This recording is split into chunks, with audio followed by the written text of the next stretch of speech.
Hey, what's up, guys? How you doing? It is me, Mr. 4K Upscaler. So, on this video, I'm going to talk about, I'm going to explain to you this question and give you the answer to this question that everyone kind of has been asking me here and there. And I don't understand why this question is always being asked, because I mentioned this in multiple videos. I have explained this to majority of you as to why I changed my stance on the OLED back in 2018 when I purchased my QLED, and why I wasn't so keen to buying an OLED. I'm going to explain that to you here on this video. Now, first you need to understand, this is not my first time that I had OLED TV. I had B6, C6, and C7, and then all of a sudden I stopped. Why did I stop? Why didn't I continue to purchase a new OLED in 2018, but instead I went with a QLED? Well, the one main reason was that I bought into this whole fear of retention, permanent retention, and permanent burn-in. And just like everybody else out there who bought into this whole fear of retention and burn-in, I jumped on that bandwagon as well. But then I met some people, I did some research, and I jumped out of that bandwagon while it was running. I jumped out of it and I started doing some research, and I find out that's actually not all that 100% true. Sure, the burn-in and retention does exist in OLED, but it has been blown out of proportion. It has been really turned into this kind of phobia, if you will, this ridiculous phobia, and a lot of people have been using that phobia for their agenda. And it's usually coming from people who like QLED, or who like their Sony LED LCD panels, so they want to trash the other panel. It's this fanboyism crap that's always there. Okay, I'm not a fanboy, as you all know that. I have no fanboy DNA in me. And I started doing some research, and the research I did on was the fact that, hey, LG and the OLED panels always try to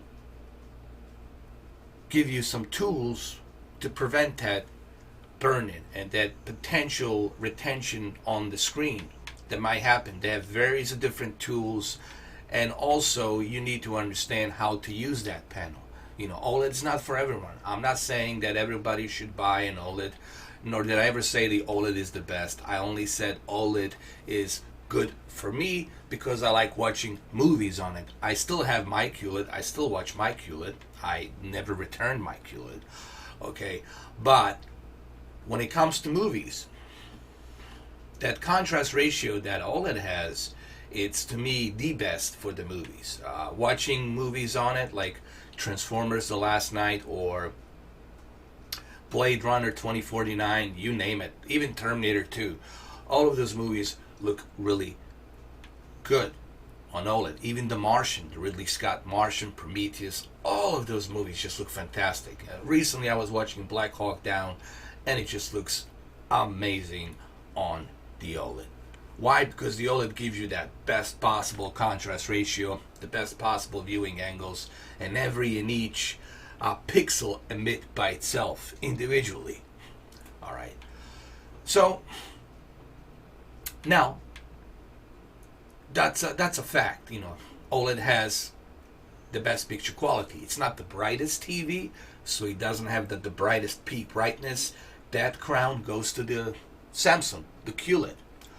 But when it comes to picture quality, more redefined picture quality detail, the OLED will bring that to you.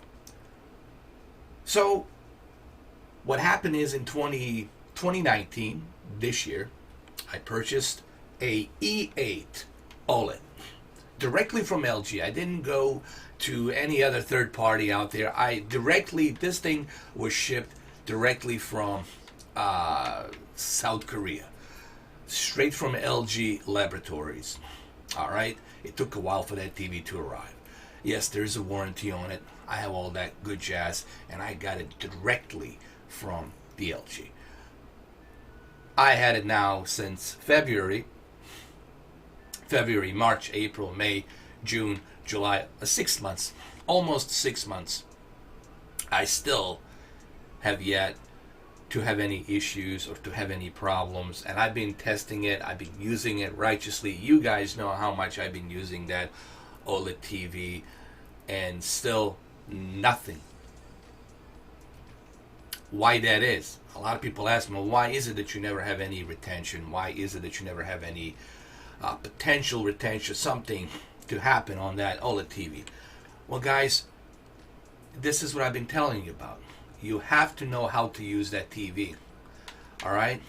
You have to discipline yourself on how to use that TV. Meaning, if you're somebody who's watching the news channel 24/7 and you're watching that same thing loop 24/7, then eventually you're going to get that retention on the screen. But even if you get that retention on the screen, you can still use the pixel shifter. You can still, clean that retention, as long as it's not a permanent retention. Okay? But you gotta discipline yourself. You have to educate yourself on the OLED. You have to understand what kind of a panel this is and what you're purchasing. A lot of people have misinformation. Here's the misinformation that a lot of you have who don't have OLED, and I don't care if you guys want to hear this tonight or not, but here is the misinformation that you have in your head. I'm just going to call it the way it is. Your misinformation is you have this phobia, this fear. As soon as you purchase the OLED television, you have this fear that all of a sudden you're going to have a burn-in. If you watch 3 hours of 4K HDR, or if you watch 2 to 3 hours of news channel, that all of a sudden that logo of CNN or Fox News or whatever, or Sky News, is going to be implemented or enclaved into that TV. That's not true. That's not how it works. Static imagery, it's what's going to potentially harm your OLED panel. And the only way that happens is if you pause an image like this. If you pause an image and you don't take any precautions on your TV, you don't adjust your power settings, you don't adjust your standby mode on automatically after 10 minutes of not using it, if you just leave and you go out somewhere and you come back the next day and you leave your television on for 24 hours and you go somewhere, right? You go on a trip, whatever, I don't care. And you come back the next day and you leave this exact static image like this with OLED light blasting, with contrast all the way high blasting. Guess what's going to happen? You're going to have that potential burn-in. You're going to have that potential retention on the screen. But that only happens if you purposely do it. Why would you do this? Why would you leave it like this? No one's going to do this. Unless you're somebody who doesn't care and is careless or is lazy or whatever. I don't know who you are. There's all kinds of people out there. Some people are lazy. Some people just whatever. They don't take any precautions for anything. Some people don't take care of their stuff. Okay? There's all kinds of people out there. I don't know you. I don't know who you are. But I'm just giving you one example as to how the burn-in and retention can happen. But why would you do this? Why would you leave your house and leave it like this? If you live in your house, turn the freaking TV off, turn it off, turn the game off, turn everything off, grab your keys and go. That's what a normal person would do. So OLED is not for everyone. And I'm not saying that the, risk of burn-in or risk of retention or risk of permanent retention doesn't exist. I never said that it doesn't exist. Of course it exists. But it only exists if you make it happen. So The reason I came back to the OLED is because I realized that, hey, there's a lot of BS out there. I started doing more research on the OLED, on the burn-in, and I realized that it's not all that true.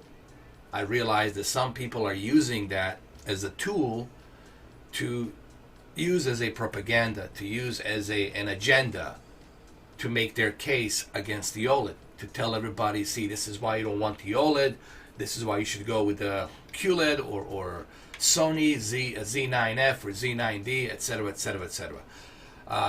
There's individuals who do that. I don't do that. There's individuals who will say anything to get the clicks and views, to get the some kind of traffic to their channel. I don't do that. That's not my shtick. That's not how I run my channel. I will never do that. That's why I came back to the OLED. And as you all know, I have QLED. I didn't. It's not like I returned the QLED and got it back or something. I still have my QLED. I still use it. I still play video games. I play Xbox on it on 120 hertz refresh rate. I play the Xbox on it. I mean, it's not like I don't have it. I have it. But people have this fear, this phobia they bought into, you know. And I already explained this on my previous videos. I already explained as to why I came back to the OLED, you know. Because some people are still asking me this question. And first of all, I never bashed the OLED. I was simply saying that I cannot take that risk. That's why I stick with the QLED. I said I can't take that risk. With all this talk about the burn-in and retention on the screen, I bought into it. I bought into that fear. Just like you have bought into that fear and you jumped on that bandwagon, just like I jumped on that bandwagon and I bought into this whole fear that, oh, there's a imminent, permanent burn-in retention on the screen. And that's why I didn't buy an OLED in 2018. I only had QLED. I stuck with the QLED because I was afraid. But I never bashed the OLED. I said OLED has a great picture quality. It's just that I'm afraid to go back to the OLED because of that retention and possible burn-in. But then I met some people. I met Luke. I was talking to some other OLED owners. I did some research. I did more research. I did a hell of a lot of research. I did. And then I realized, well, wait a minute. Wait a minute here. Maybe it's not all that true. Maybe some people are just buying into that fear without actually doing more research or more understanding and education on how to properly use the OLED, how to properly navigate with that panel. People got to understand OLED, it's a different type of technology. It is not your conventional standard LCD LED television. This is a different panel altogether. And when you're dealing with new technology, you got to have more understanding. You have to educate yourself on how to use that panel. I'm not saying OLED is for everyone, and I'm not recommending OLED to everyone. But I'm simply saying, for my preference, OLED has the best picture quality for the movies, and yes, for the video games. Okay, at the moment, there is no other panel out there that can produce that contrast ratio that OLED can. OLED produces the best possible contrast ratio in the best possible viewing angles. That's just a fact. You can ask CNET, you can ask Digital Trends, you can ask Artings, you can ask any professional calibrator, and they will tell you the OLED has the best possible contrast ratio that gives you the best possible ratio between your black digital levels and your white digital levels, meaning the best possible contrast ratio and the best possible viewing angles on top of every and each pixel emitting by itself. So I hope that this, again, it is kind of pretty sad that I have to make this video again, even though I already spoke about this, even though I already mentioned this like countless of times on my previous videos, I totally made myself clear as to why I choose not to, go with the OLED in 2018. And I explained that, and I'm telling you right now, I did it because I bought into the fear. Just like you are buying into the fear. I understand how you feel. It's good to have a doubt. I totally get it where you are right now. You have that fear because you hear all this talk about a burn-in. You see all this stuff about retention on the screen, burn-in, and you are afraid to throw $3,000, $4,000, $5,000 on an OLED panel on top of the warranty. You don't want to do that. You want something where when you purchase that TV, you don't have to worry about anything. I get it. And it's not for everyone. I'm not saying the OLED is for everyone. But if you know how to use the OLED, if you do some more research on it, if you educate yourself on the OLED panel, you will have longevity on that TV. 3 years, maybe 4 years. I don't know. It depends on how you use it, guys. Everyone's different. The same thing with your car, how you use your car. You could be driving a brand new car today, 2019. But if you're screwing that car up, if you're driving like a maniac, the chances are something will break. Okay? So it depends on you. Same goes with everything else, with your computer, with your monitor, with your laptop. Are you dropping your laptop? Are you dropping your brand new phone? It all depends on you. All right?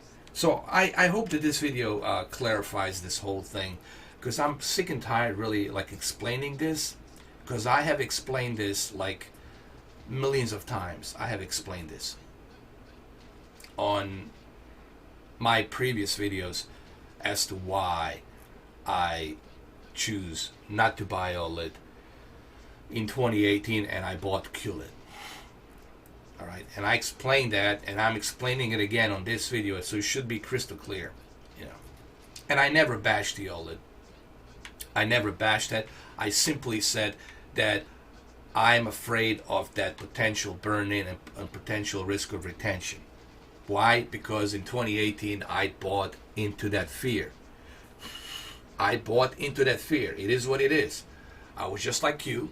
I bought into it without doing more research, without doing more research and educating myself on how to prevent that burn-in and how to prevent that retention. Once I did some research, once I educated myself on how to prevent it, then I realized, well, wait a minute. It's not as what people are making it out to be out there. And I'm not saying that the risk of burn-in, risk of retention doesn't exist. Of course it exists, but it depends on you and how you treat that TV, how you use that TV. And this just doesn't apply for the OLED. You can have issues and problem with your LCD television, LED backlit LCD television panel as well. It all depends on how you use that TV. You might have a dead pixel. I don't know, maybe you have a twisted pneumatic panel. Maybe you have in-plane switching IPS panel. Maybe you have AV panel. I don't know. So it depends on you. How you... I'm sorry, VA panel, vertical alignment panel, VA panel. I don't say why I said AV, VA panel. Maybe you have a VA panel. Maybe you have a TN panel, a twisted pneumatic. Maybe you have a IPS panel. These are all different types of panels. IPS will give you a better viewing angle for the LCD, but you might have a dead pixel on there. VA panel will give you a mixture of both, but you might have a dead pixel there too. Twisted pneumatic is going to shift the colors when you move left and right, so I don't know if you want that kind of a panel, but you might have a dead pixel in there as well. There is no guarantees, guys, when it comes to these televisions. It really depends on you. And if you're going to buy a TV, it's always a good idea to have a warranty. Okay, always buy a warranty. But when it comes to the OLED, you have to remember that you're buying a different type of panel. you're buying a different type of technology. Okay? You're stepping into something new. And it will require of you to use some precautions on how you watch that TV. And it's not for everyone. OLED, it's not for everyone. Let me just make one thing clear here for everybody to understand. The OLED, it's not for everyone. I'm not saying, oh, go ahead, run out and buy an OLED. I'm saying it's not for everyone. But if you're somebody who's willing to take certain precautions on that TV, then yeah, then maybe it is for you. So, oh, look at this truck. Oh my goodness. So I hope that's clarified here, because I really don't understand why some people are having difficult time understanding this. I almost have a feeling some people purposely just have swabs in their ears, and they don't want to hear what I have to say, or they hear what I have to say, but they're so jealous for some reason, one way or the other, that they just simply will say anything to what I say. They will take anything I say out of the context. And I try not to waste my time or energy on individuals like that. I don't even answer their questions. But there was other people out there who were asking me that same questions on the forums, and I'm talking about the people whom I know. And first of all, I never bashed the OLED. I don't bash any TV. I never bashed the OLED. I just simply said I bought into that fear in 2018. And I never said the OLED doesn't have the best picture quality. It has the best picture quality for me personally because of the contrast ratio. But I never said the OLED, it's a trash TV. I simply was afraid of that potential burn-in and retention of the screen, just like you are afraid currently right now, because you don't have enough research. You don't have enough data to understand on how that organic light emitting panel works and how to take the precaution to prevent that retention and burn-in. You have to do some research, just like I did. And you have to remember, you have to own the OLED panel to understand it. You have to have it. You have to buy it. You have to own it. This is my fourth one so far. My fourth panel that I have. I had B6, C6, C7, and now E8. 4 different OLED panels, and not single one of them had any retention, not even a slight retention, let alone permanent retention, let alone permanent burn-in. Once you get a permanent burn-in, that's it. There's nothing you can do about it. It's over. But I never had that. And I think the main reason I never had that, it's because I took precautions. I took precautions. But at the same time, I also bought into it. I bought into this whole fear of this propaganda of potential permanent burn-in and permanent retention, which is totally being blown out of proportion. I'm not saying that it doesn't exist, that there's no risk of it. Of course, there's a risk of anything. Okay? There's a risk of cancer. There's a risk of all kinds of different things that can happen. But this is why you take precautions. This is why you take care of yourself. This is why you take care of your equipment. You know, you don't treat your equipment like a jackass. You take care of it. You use it. Okay? But you also have to understand what type of panel do you have. You also have to understand, well, this is what I'm buying. This is what I'm going to have.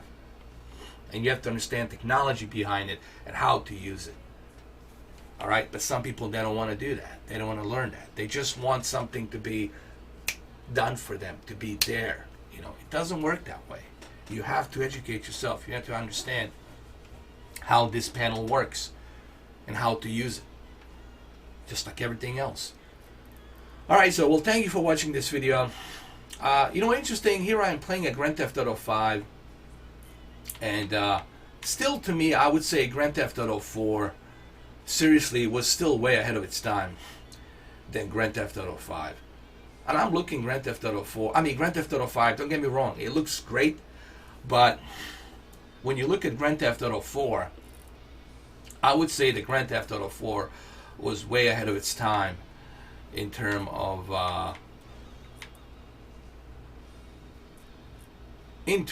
of how it looked, how it performed. I really think that Grand Theft Auto 4 was, to me, way ahead of its time. It was a major breakthrough in graphics and mechanics and gameplay and all that stuff.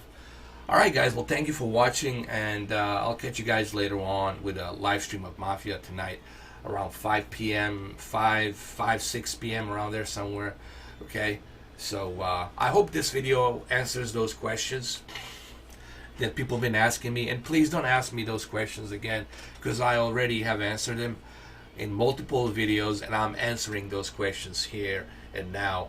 So if you ask me those questions again, I will simply not reply to you. I will remove the comment, because I already have answered that question gazillions of times, and I'm not gonna explain that again. It's already explained here on this video, so there you have it. Which is like, I don't know, like how many multiple times I have already answered that question on my previous videos.